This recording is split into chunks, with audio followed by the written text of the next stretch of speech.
अक्सर लोग घरों में बेकिंग करते हुए घबराते हैं क्योंकि वो कहते हैं कि हमारे पास ओवन नहीं है और कोई ऐसे मोल्ड नहीं है जिनमें हम केक बना सकें। आज की ये रेसिपी हम तवे पे तैयार करेंगे जिसमें ना ही आपको ओवन की ज़रूरत पड़ने वाली है, ना ही किसी मोल्ड की, और ना ही आपको इसमें कोई घी, बटर और अंडे चाहिए। बिल्कुल सिंपल इंग्रेडिएंट्स के साथ ये मज़ेदार केक झटपट से बन जाने वाला आपके साथ शेयर करूंगी। Welcome to Ruby's kitchen. अस्सलामु अलैकुम, बिस्मिल्लाहिर्रहमानिर्रहीम। हम बना रहे हैं मज़ेदार कप केक। झटपट से रेडी होने वाले केक बन रहे हैं यहाँ पे। मैंने 2 कप ये वाला कप यूज किया है, इसी से मेजरमेंट की है सारी चीजों की, ठीक है। 2 कप मैंने यहाँ पे मैदे के लिए लिए हैं और 1 कप मैंने चीनी का बारीक पीस लिया है। रेगुलर चीनी ली है जो घरों में यूज होती है आम। और अगर किसी के पास आइसिंग शुगर है तो वो 1 कप यहाँ पे आइसिंग शुगर का भी यूज कर सकती है। चीनी को बारीक पीसने के बाद उसको भी छान लेंगे हम। याद रखिए हमेशा चीनी को पीसने के बाद छान के यूज कीजिएगा। और इसमें शामिल करेंगे 1 टीस्पून, हम इसमें बेकिंग पाउडर का शामिल करेंगे और हाफ टी स्पून चाय वाला चम्मच ले रही हूँ, याद रखिएगा।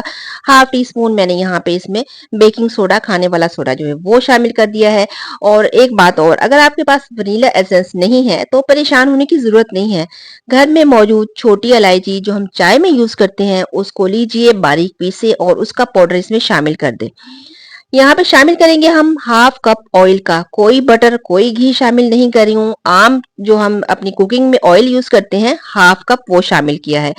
मुझे चाहिए यहाँ पे फ्रेश दही। दही खट्टा नहीं होना चाहिए। हाफ कप दही का शामिल करेंगे। वैसे अगर इनको इसको नापे तो 6 चम्मच तकरीबन दही के ये बनते हैं। मिक्स कर देंगे इसे अच्छे से। अब ये थोड़ा थिक है, इसको सॉफ्ट और रनिंग सा बनाने के लिए हाफ कप दूध का लिया है। थोड़ा थोड़ा करके जितनी इसमें नीड होगी उतना ही हम शामिल करेंगे, एक्स्ट्रा नहीं डालेंगे। दूध नीम गर्म होना चाहिए, ना ज्यादा गर्म हो और ना ही फ्रिज का रखा हुआ ठंडा दूध होना चाहिए। मिक्स कर लेंगे इसको यहाँ पे अच्छे तरीके से। तमाम इंग्रेडिएंट्स हमारे अच्छे से मिक्स हो जाए तो इसमें से थोड़ा सा मैं जो बैटर है ना वो मैं निकाल लूंगी, अलग कर लूंगी। हाफ से थोड़ा सा मैंने इससे कम लिया है। इसमें मैंने कोको पाउडर शामिल करके मैंने केक को पे डिजाइनिंग करनी है, उसे मार्बल शेप देनी है, ठीक है। तो मैंने यहाँ पे एक छोटी सी मैंने पन्नी उसमें रख दी थी, जो शॉपर जिसे कहते हैं, वो कप में मैंने लगा दिया था और उसके अंदर मैंने ये बैटर डाला है। फिर मैंने 1 चम्मच कोको पाउडर का और इसमें 2 चम्मच दूध के भी शामिल किया ताकि ये थिक ना हो। वो शामिल करके इसको मैंने रेडी कर लिया है। अब हम अपने वो कप जिसमें हमने केक बनाना है उनको हम रेडी कर लेंगे। अगर आपके पास बटर पेपर है तो वेल एंड गुड, अगर नहीं है तो परेशान होने की जरूरत नहीं है। घर में मौजूद साफ सुथरा कॉपी का कागज ले और उसकी कटिंग करें अपने कप के हिसाब से और पैंते में लगा दें और अच्छे से उसमें ऑयल लगा दें, ग्रीस कर दें उसको अच्छे से ऑयल से ना। तवे को हम यहाँ पे प्री हीट करने के लिए रख देंगे। फुल हीट कर दिया है मैंने तवे के नीचे इस टाइम पे। चलिए जी स्टार्ट करते हैं हम अपना ये बैटर कपों में डालना। अच्छा, ये हमने ना हाफ हाफ डालना है क्योंकि ये इन्होंने राइस होना है, फिर ये बाहर ना निकल जाए आपका जो मिक्सचर है। हाफ हाफ मैं इसमें ये डालूंगी क्योंकि अभी मैंने इसमें जो कोको पाउडर वाला मिक्सचर मैंने रेडी किया है ना, उसकी भी मैंने थोड़ी सी डिजाइनिंग करनी करनी है इसमें ना। कप अपने साफ कर लीजिएगा अच्छे से, बाहर जो भी थोड़ा बहुत लग जाए तो। अच्छा, मैंने 4 कप इसमें कपों में ये डाला था और बाकी का मैंने अलग से एक छोटा सा केक मैंने बेक कर लिया था क्योंकि मैंने 2 कप का ये मिक्सर रेडी किया हुआ तो अच्छा खासा बन गया था। अगर वैसे इससे बनाए तो तकरीबन 8 कप केक हमारे रेडी हो जाएंगे। चलिए जी, अब बारी आती है जो मैंने अभी मिक्सचर अलग से पन्नी में मैं आपको बता रही थी ना, मैंने शॉपर में किया। वो इस वजह से किया था कि फिर जब चम्मच से डालते हैं ना तो ना कप के साइडों में बहुत सारा लग जाता है, उसे साफ करते करते फिर बहुत सारा टाइम आपका वेस्ट होता है।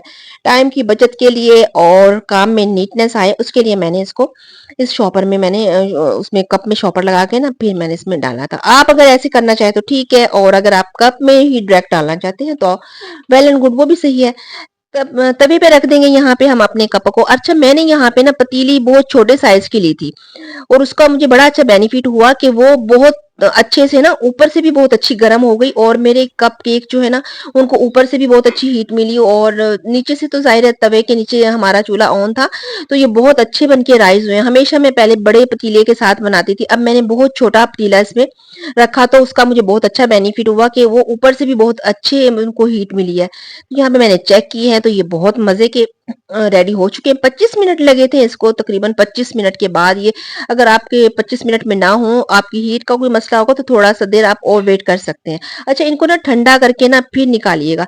यहाँ पे मैंने थोड़ी-सी गलती ये की कि अभी हल्के-हल्के गरम थे, तो मैंने कोशिश की कि इनको मैं निकाल लूँ। हालाँकि उस टाइम मुझे फ़ील होता कि ये आसानी से निकल आएँगे, लेकिन थोड़ा-थोड़ा सा ना चूरा मतलब हुआ, थोड़ा-थोड़ा ज़्यादा नहीं।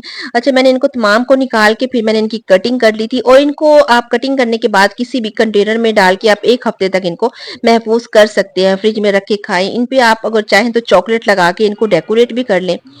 तो मैंने एक छोटा केक भी बेक किया था और बहुत ही मज़े के ये रेडी हुए थे। आप भी ज़रूर ट्राई कीजिएगा और मुझे फीडबैक दीजिएगा।